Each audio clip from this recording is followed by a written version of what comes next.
Why do eggs turn hard when you boil them? Eggs are rich in proteins. The three main components are the eggshell, the egg white and the egg yolk. All proteins are made of building blocks called as amino acids arranged in chains. The specific folding a chain of amino acid undergoes gives a protein its properties. Now this structure can be modified by various applications of heat or chemicals, and the process of changing the original structure of a protein is called as denaturing. Denaturation, in simple words, alters the bonds between the amino acids chains in the original or native structure of the protein. Altering the bonds alters the properties of the protein.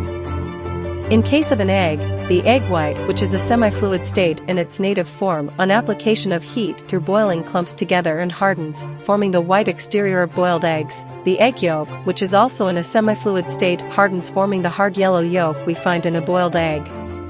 However, food scientists have found that boiling eggs for different duration of time leads in different extent of denaturation, enabling them to experiment with dishes that have a slightly runny yolk or a slightly soft texture to the boiled egg.